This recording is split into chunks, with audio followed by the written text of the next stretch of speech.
Welcome back to Inside Boxing Throwdown. My name is Steve Johnson, co-host Aurelio Martinez. This Sunday, we're fortunate once again to have one of our favorite guys as a guest. Got him back here, Brian McIntyre, the head coach for Terence Crawford, world champion, world junior lightweight world champion Terence Crawford.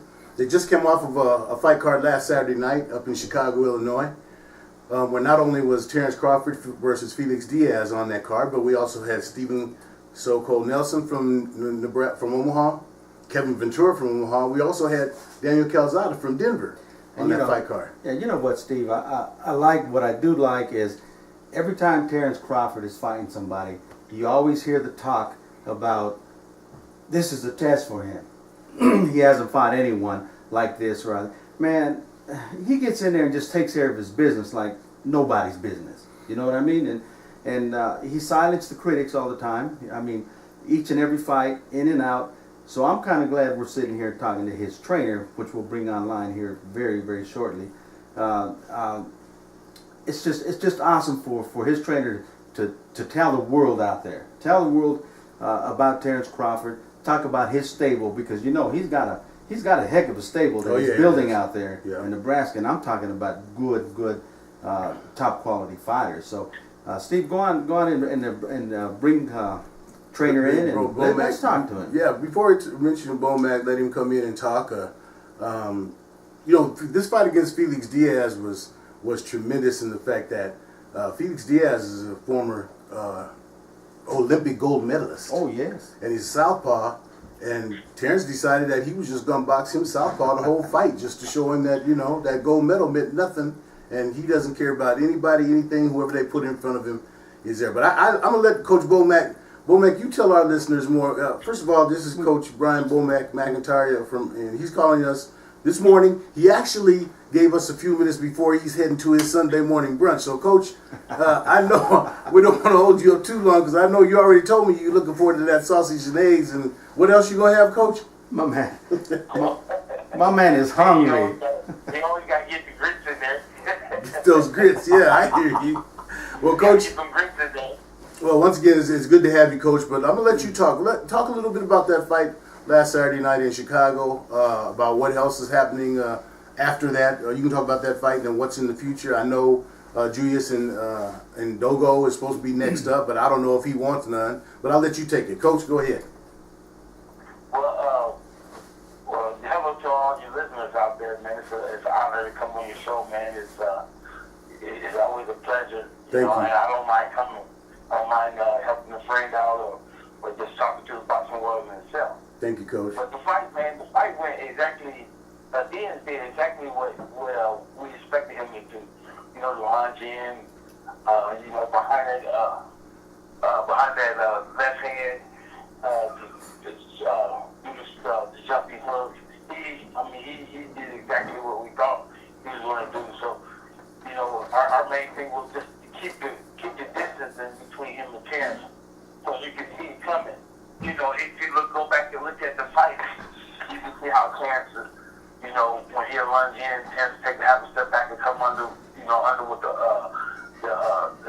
left uppercut, or he'll finish with the hook, or when he lunge in, he'll throw the right hook first, or he'll step to him, cut the distance out, and then he'll throw that uppercut. So he did exactly what we thought he was going to do. And we had some tremendous sparring partners. We had Wesley Tucker, is 14-0 out of Detroit. He mimics Diaz right down to the T. We had Fozzy, last year Olympic gold medalist. He came in, and we had another guy that we use all the time, and he pretty much mimicked Diaz too. So, actually the fight was easy as shit, man. It was so easy, and we knew the jab was gonna play a big part in. You keep him at bay. You got to keep him at bay, and once you establish your jab, and he gonna work off your jab, and so you get to see a lot of shit after that. whatever he's going to do. So it was easy, man. That fight was easy.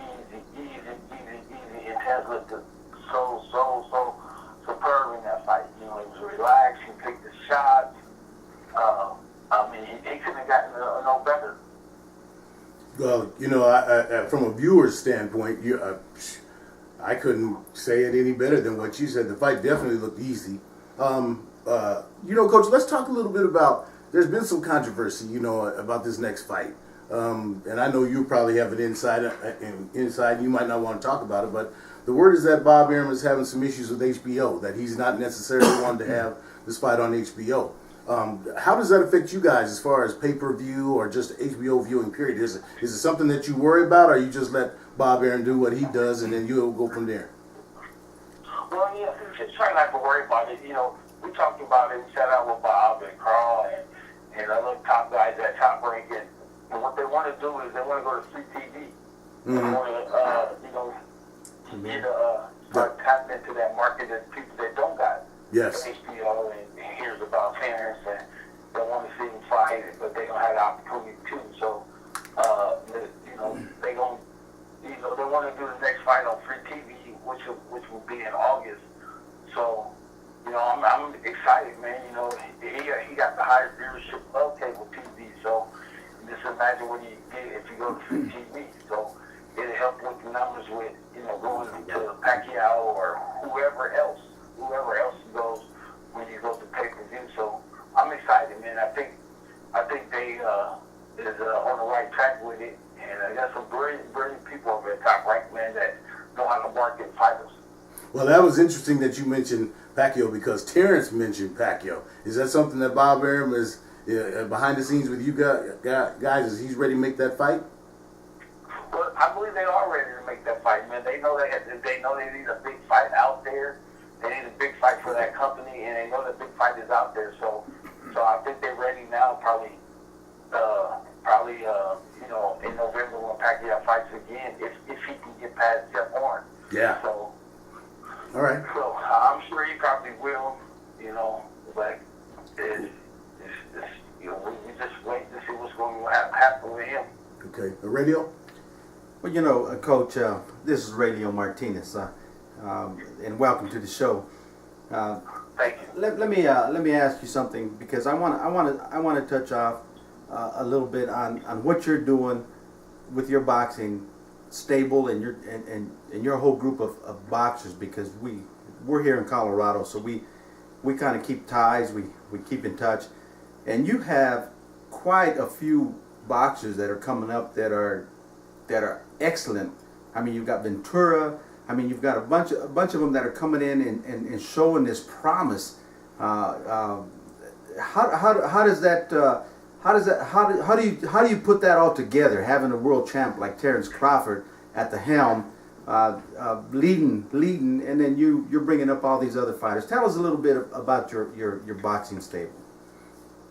Well, you know what?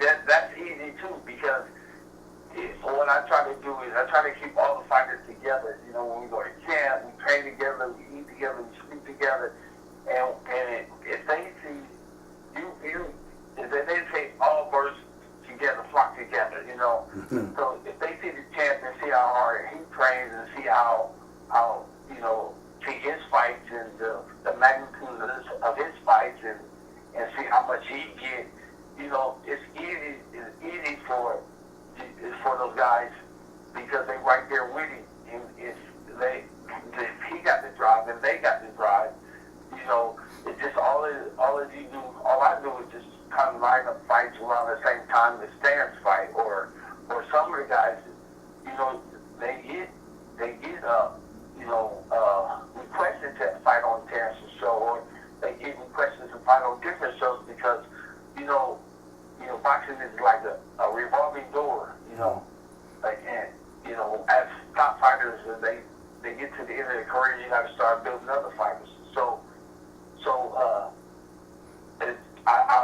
I want to thank Top Rank for coming to Omaha and promoting the show because, putting Terence on HBO here in Omaha, because what they're doing is they're tapping into this market.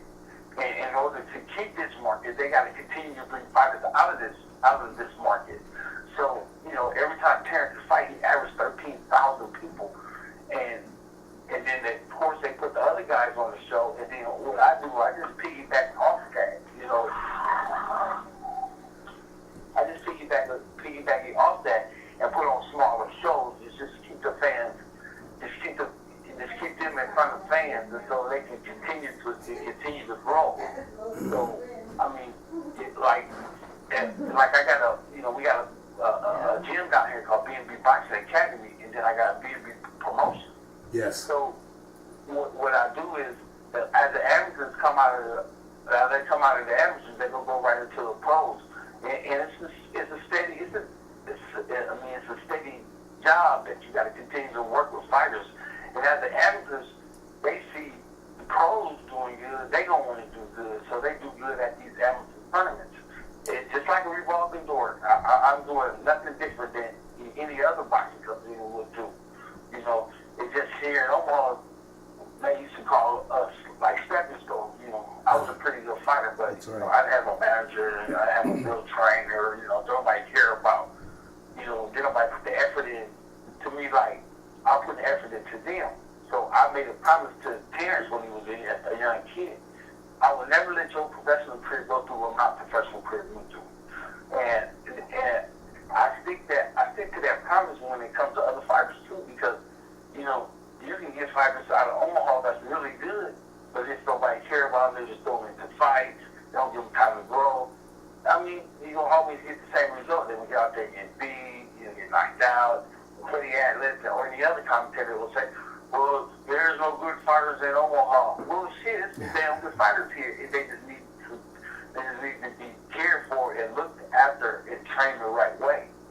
Well, you know, Coach, I know for a fact that part of what you do is with your B&B Promotions, and I know that your matchmaker is Bill Green. I know that you made a concerted effort to look here in Colorado, specifically Denver, and you've had a couple of our fighters come and fight on your B&B cards, and we appreciate that.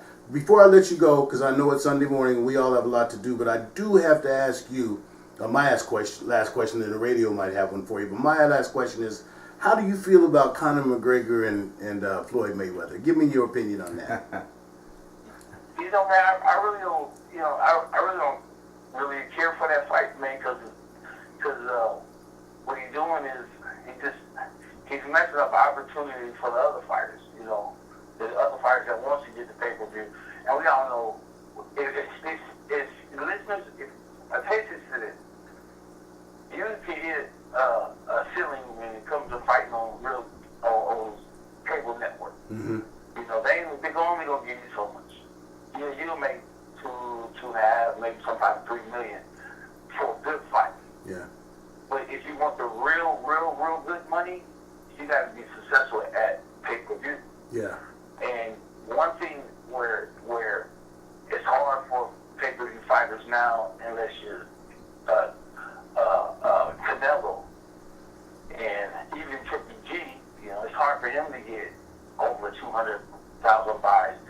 But if you want some real good money, if you want those $30 million paydays, you got to be a good pay-per-view fighter. Yes. Now Mayweather, he had it down to the T, where he used to fight all Mexicans on different Mexican days. Right.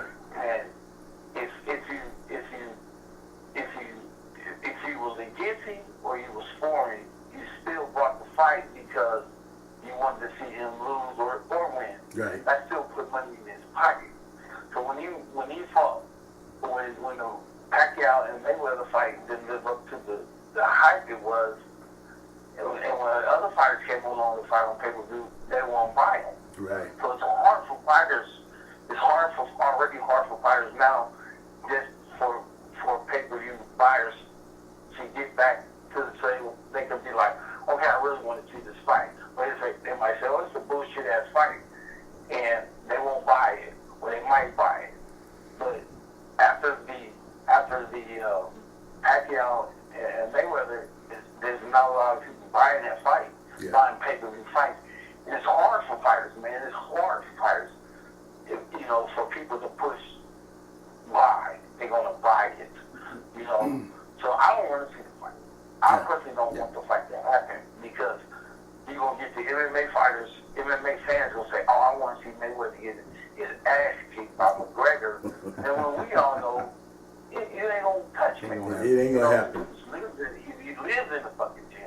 You know what I'm saying? And he always sparring. You know, he always trying to get better. Yeah, he stays in shape, so it doesn't be another opponent. And the pay-per-view numbers will probably be out the fucking roof. And he'll once again get paid $300 million again. And guess what? The other pay-per-view fighters is trying to get on pay-per-view. They just gonna be sitting and be shaking their head like, man, what this dude is robbing the game. Yeah. Robbing the game. Yeah. And I don't want to see that shit, man. I want to see some good fights. I want to see Crawford versus Pacquiao, or Crawford versus Spence. You know what I'm saying? Crawford versus Thurman. I want to see that. There I want you to see go. somebody that will get in there and fight their ass off and earn that money. That's right. You know what I'm saying? I got you. So that's my feeling. Okay, Coach. You know- Radio. I'm sorry. Yeah. You coach too, but go ahead. You know, Bomac, I wanna get back. I wanna ask you a final question just about Terence Crawford and your plans. Now, actually, I'm hoping that the Pacquiao fight comes through because, like you said, that's what fans want. That's what they want to watch. I mean, obviously, Terence Crawford is taking care of business, and he's taking care of business in a strong way. I mean, he's basically dominating everyone they put in front of him. But the names, like you said, Pacquiao, Spence, Thurman, these kind of names, you know, these are guys that get in front of the camera and they start to talk a lot of shit. Okay, they do. That's the way they do it. They talk and they woof. I don't see that in Terence. I mean, is that something you want to see him to build up a fight, get more vivid, more animated when he's talking about these guys, or do you want to stay calm and humble just the way he is? I'd rather see him just the way he is, man, because I never want him to get out of character. You know, so I mean, after the last fight, he called out Pacquiao, because everybody wants him to fight, or he called out Thurman or whoever else. Because those are people those are the fights that's out there that people want to see. Yeah. So, but I'd rather him to stay humble like he is than just get out of character and do something that he's not used to doing or he don't want to do. We're not forcing him to do anything he don't want to do. So, I mean, he cool just like he is now. Well, he's got that little thing in the back. I've seen when someone talks a little smack to him, where he'll just kind of turn that head and roll them eyes and he'll come back and snap at these guys. I mean, he's Right. he knows what he's doing. But Coach, great job with Terence. Great job on your stable out there. I'm excited to see more of Terence, more of your stable. We're going to keep in touch. We're gonna have you have some of the guys, the stable callers. We're gonna let the world know, like you said, that there's boxers out there in Omaha, in Nebraska, in Colorado, and all these interstates that deserve the exposure, and they can downright fight. And Bomac, I just want to thank you. You're a good friend, and I sure appreciate you coming on the show, taking time to let all of our viewers get a chance to hear from the trainer of a world champion. It's hard to get you guys to get a guy to take some time out, especially on a Sunday morning. And the radio and I sure appreciate that, as do all the fans. So, buddy, I want to thank you for being on, man, and thank you for being on, and we'll be in touch, okay? Bomac, my parting words to you is, I just want you to know that there's people like myself and other people out there that respect what you're doing. I mean, you're a real trainer out there. You've taken someone from the ground up, from a kid, and made him a world champion. Where you got these other trainers that are on TV that they just take the cream of the crop after they've made it, and they're so-called this fantastic trainer, okay, but yet none of them have taken a fighter from down in the dirt and brought him up to a championship like you have. So there's real trainers out there, and there's TV trainers out there, and I just want to commend you for what you're doing out there, okay, my man? Thanks, man. I appreciate y'all, man. Anytime you need me to come on, you want me to get one of the fighters on, that's something, just let me know. I I'll do it. My fighters do it. And we always humble till they can. You gotta stay humble till you can. If you don't, man, you're gonna that's where you fall off back. Thanks, guys. I appreciate y'all. Appreciate you, Thank Coach. you, man. Have a good Thank day, you. man. Have a good Talk day. to you Hey, later. and tear them grits up, man. Tear them up. You know what? You know what, baby? I was gonna say you don't have to tell him that. He's already thinking about it. All right, Coach. All right, fellas. Good Talk day, to my you later, man. man. All right. All right, the radio. That's always good to have. That's Wait a minute, we gotta. you know, it's in closing our show, man. You know, and I really meant that what I said about the trainers, okay? Because you get someone, and I don't mind saying names. You know me, I always do. Someone like you get Freddie Roach, okay?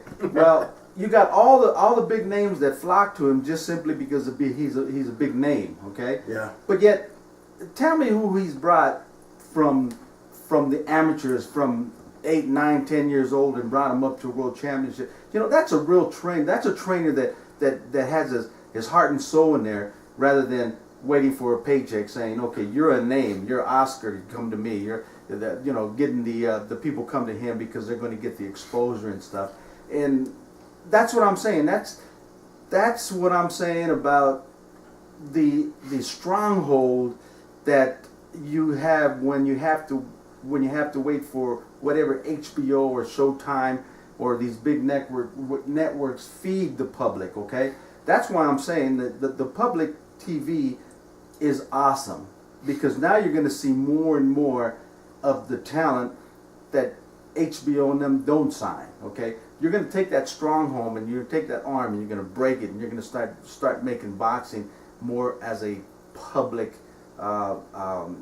sport. You remember the days back when you had Wide World Sports, when you had Wide World Sports, and there was boxing every Saturday. I mean, so I can't wait. Well, you know what I really liked about what Coach Bomack said there, you know, first of all, we always know he's going to be candid and going to be honest. And that's the one thing that we always love about having Bomack on. But it was very interesting how he specifically targeted free TV. And you know what? Al Heyman, when he started with his Premier Boxing Champions series, everyone was looking forward to that. He came out like gangbusters with great. But you know what? I'm going to give a lot of credit to Keith Thurman on that, because Keith Thurman was the only boxer. Well, but you know, hold on. that thought. We're going to continue in our next segment. Okay. Specifically on our next segment, we're going to talk about how free TV is revolutionized boxing. And so hold that thought, because that's on our next episode coming out. All right. So, but again, thanks to Brian Bomack, McIntyre. Yes. Always a pleasure to have him on. Yes. So with that, we're going to come back with the next segment where we're going to talk the boxing. We're going to talk about other boxing. We're going to talk about this free TV and how it's going to affect boxing and how it's going to affect you, the fan. Okay. All right, Rio. Well, you know how we always end things here. Inside Boxing Throwdown. Keep them hands up.